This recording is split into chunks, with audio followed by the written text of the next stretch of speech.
The statements we're about to show you are from the Holy Quran, and is said to be the official, unchanged, pure word of God, revealed over 1400 years ago.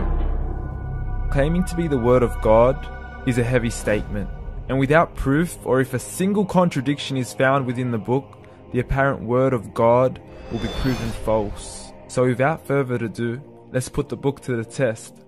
In the 23rd chapter, titled The Believers, from the 12th to the 14th verses, God is said to give a detailed description of how the human being is formed.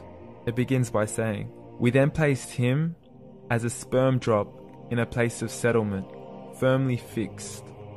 Then we made the drop into a alaqa." We will translate this word very soon. "And then we changed the alaqa into a lump. Then we made out of that lump into bones. And then we clothed the bones with flesh. Then we caused him to grow and come into being and attain the definitive human form." In the 21st century, we can now safely say that this verse is clearly describing the process of human development in correct chronological order. However, what we should be paying attention to in particular is the second stage, referring to the development of the embryo. The specific word used to describe the embryo in this verse is the word alaqa. The word alaqa, when translated into English, can mean three separate things. Firstly, a blood clot, or to be suspended, that is to be hanging or clinging to something, or thirdly and finally, a leech. Now, all three definitions don't come anywhere near what we perceive to be the human embryo. So, why are these words used, and what significance do they share with the human embryo? Can the embryo be described as a blood clot? Well, what do you think? In the 3rd week of embryonic development, a tubular heart joins with the blood vessels to form a primordial cardiovascular system, and by the end of the 3rd week, the blood is circulating and the heart begins to beat on day 21.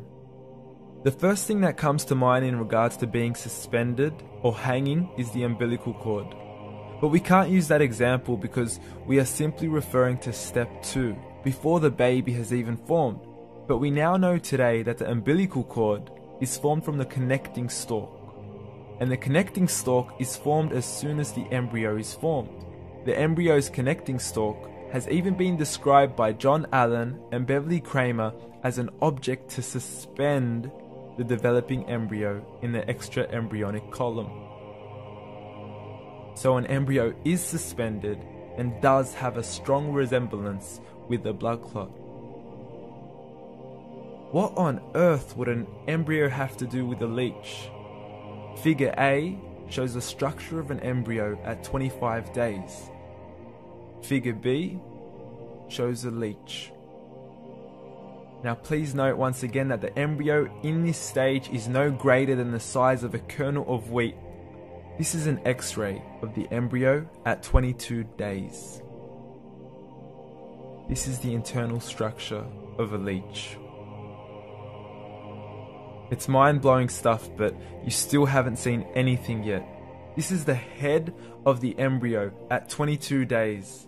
The detail you are seeing right now is absolutely impossible to be seen with the human eye and can only be seen with a microscope.